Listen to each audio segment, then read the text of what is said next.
সালের মার্চে নড়াইল কালিয়া সড়কের বারৈপাড়া এলাকায় নবগঙ্গা নদীর ওপর শুরু হয় সেতু নির্মাণ কাজ।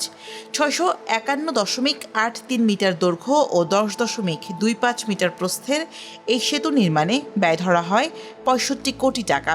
আর কাজটি পায় ঠিকাদার প্রতিষ্ঠান মেসার্স জামিল ইকবাল অ্যান্ড মঈনুদ্দিন বাসী। 2019 সালের জুনে শেষ হওয়ার কথা ছিল সেতু নির্মাণ কাজ, তবে নির্ধারিত সময়ে কাজের অগ্রগতি ছিল মাত্র 23%। এরপর দফায় দফায় বাড়ানো হয়েছে মেয়াদ।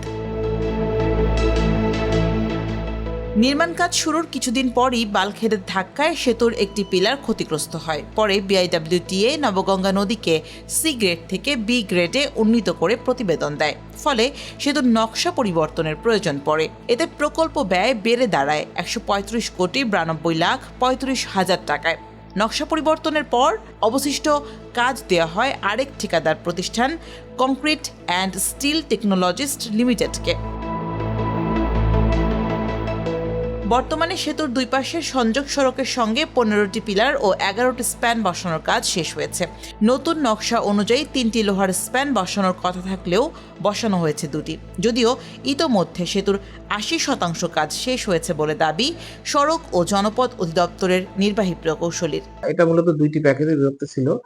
প্রথম প্যাকেজটি ইতিমধ্যে কাজ সম্পন্ন হয়েছে। 12টি স্প্যান বিশিষ্ট ছিল এবং এই কাজটি সম্পন্ন হয়েছে। এখন বর্তমান প্যাকেজটি 3টি স্প্যানে বিভক্ত।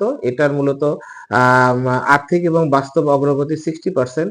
যেহেতু এটা একটা স্টিল স্ট্রাকচার, অর্থাৎ এর মালামাল সেটিং চলমান আছে, তো আশা করি আগামী এই অর্থ বছরে 30 জুন 2026 এর ভিতরে কাজটি সম্পন্ন হবে।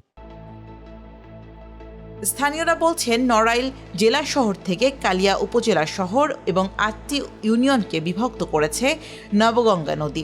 সেতুটি চালু হলে নড়াইল সদর, কালিয়া উপজেলা ছাড়াও বাগেরহাট, খুলনা ও গোপালগঞ্জের সঙ্গে সড়ক যোগাযোগ সহজ হবে। যদিও নদীতে সেতু না থাকায় বর্তমানে প্রতিদিন ঝুঁকি নিয়ে ট্রলারে পারাপার করতে হচ্ছে স্থানীয় লোকজনকে। এতে সরকারের অর্থ অপচয় ও যাতায়াতের ভোগান্তিতে ক্ষুব্ধ এলাকাবাসী।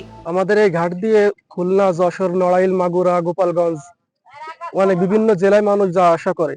আর এই ঘাটের কারণে আমাদের অনেক ভোগান্তিতে পড়তে হয়। দীর্ঘদিন ধরে আমি দেখতেছি যে ব্রিজটা আসলে হচ্ছে আবার হচ্ছে না, কাজটা চলছিল, মাঝখানে তো অনেকদিন বন্ধ ছিল। তো ব্রিজের মেন কাজটা বন্ধ হওয়ার জন্য আর ব্রিজের এই পরিণতি হওয়ার জন্য হচ্ছে আপনার এই যে ব্রিজের যে মেন ইঞ্জিনিয়ার যে ব্রিজের ডিজাইন করছে তাকেই দোষারোপ করা হবে প্রথমত। কেননা সে আশপাশের লোকজনের কাছে পরামর্শ প্রথমত নেওয়া উচিত ছিল যে পানির তাপ কেমন থাকে, পানির উচ্চতা বাড়ে বা কমে কখন, ভাটার সময় কেমন থাকে, জোয়ারের সময় কেমন থাকে, এটা আশপাশের মানুষের কাছে শুনে তারপর হচ্ছে ব্রিজের ডিজাইনটা করা উচিত ছিল। ব্রিজটা হয়ে গেলে আমাদের সবার ভালো হতো।